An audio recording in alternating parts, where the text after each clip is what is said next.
तो चुनाव आने वाला है और फिर से हिंदू खतरे में है।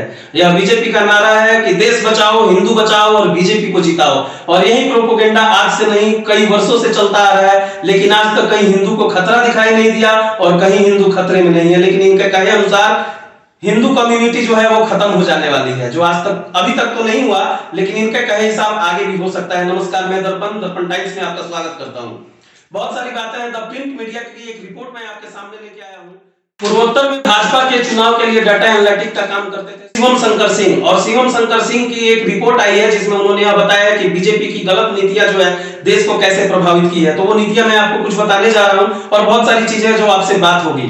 तो पहली नीति उन्होंने यह कहा कि चुनावी बाइंड्स, यह बाइंड्स जो है यह देश में जो है विदेशी कंपनियों का और कॉर्पोरेट्स का एक आधिकारिक वर्चस्व स्थापित करती है, जिसके कारण जो है हमारे राजनीतिक दलों को खरीदने की ताकत उनके पास आ जाती है। यह है चुनावी बाइंड्स और इसका अधिकार बीजेपी ने दिया। दूसरी चीज है योजना आयोग की रिपोर्ट। योजना आयोग की रिपोर्ट के तहत आप जो है किसी भी चीज को जो है चुनाव की योजनाएं जो है सरकारी योजनाएं जो उसकी आप रिपोर्ट मांग सकते थे, लेकिन इस योजना आयोग को जो है अब खत्म कर दिया गया है। इसके पास अब मूल रूप से कोई अधिकार नहीं बचा है, इसके तमाम अधिकारों को नष्ट कर दिया गया है। यह भी बीजेपी ने किया है।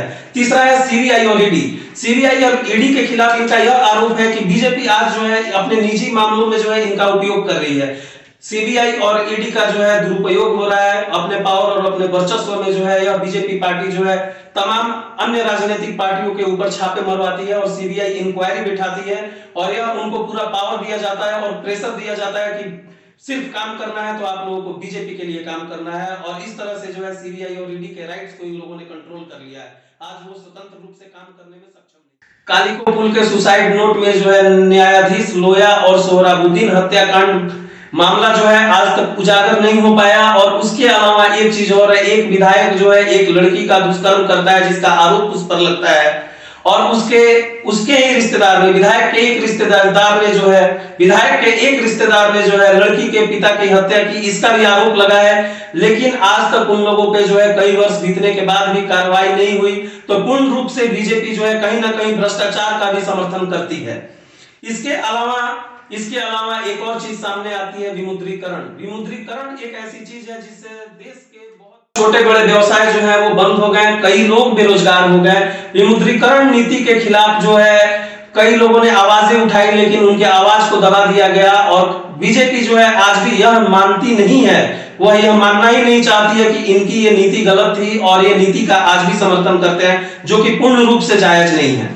उसके बाद एक और नीति की बात करते हैं हम, योजनाओं की असफलता। इनकी बहुत सारी योजनाएं चली और बहुत सारी योजनाएं असफल भी हो गई।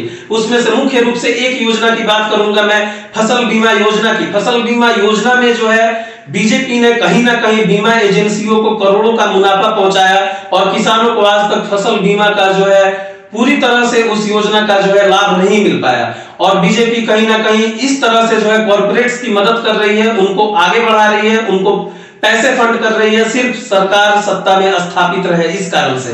तो दोस्तों हम बात करते हैं इस चीज की कि बीजेपी क्या सिर्फ अच्छे काम ही कर रही है, क्या वो बुरे काम भी कर रही है। जैसा आपने देखा होगा कि गैस सिलेंडर का दाम बढ़ना, फिर सब्सिडी में कटौती होना, उसके अलावा देश में पेट्रोल डीजल में महंगाई बढ़ जाना। और चूंकि आज के समय में जो है पेट्रोल डीजल अपने देश में इतनी महंगी बिक रही है, लेकिन इसके जहां से ये कच्चे तेल खरीदे जाते हैं, जहां से इसका आयात होता है, वहां पे जो है ये तेल पहले की अपेक्षा आज सस्ते हो चुके हैं। तो क्या यह रेट में कमी नहीं हो सकती थी, दाम में गिरावट नहीं हो सकती थी? लेकिन आज जो है देश में दाम को बढ़ाया जाता है। एक समय ऐसा भी रहा है कि बीजेपी के कार्यकर्ता और बीजेपी के सांसद जो है रोड पे सिलेंडर लेकर डांस किया करते थे और कहा करते थे कि इतनी महंगाई देश कैसे झेल पाएगी, और ये महंगाई आज इनको महंगी नहीं लगती। अगर बात की जाती है किसी से तो उनका कहना यह है कि महंगाई नहीं है, हमने जनता को ये दिया। तो जनता को इन लोगों ने सिर्फ डर दिया है, जनता को सिर्फ खौफ दिया है, सांप्रदायिक दंगे बढ़ाए हैं और इन लोगों का कहीं ना कहीं यह चीज देखा जाता है। तो हिंदू के दिल में आज के समय में इतना डर इन लोगों ने बैठा दिया है कि हिंदू चाह कर भी जो है कुछ और सोचने के लिए सोच नहीं पाता है और उसके पास एक ही ऑप्शन बचता है बीजेपी। तो हिंदू को जागना होगा और हिंदू को यह समझना होगा कि हिंदू कब खतरे में थी।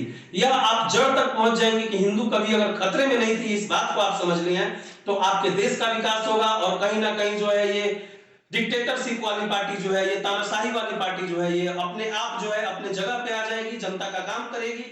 और हो सकता है कि सत्ता में बदलाव हो तो जनता को समझना होगा। दर्पण झा के साथ बने रहने के लिए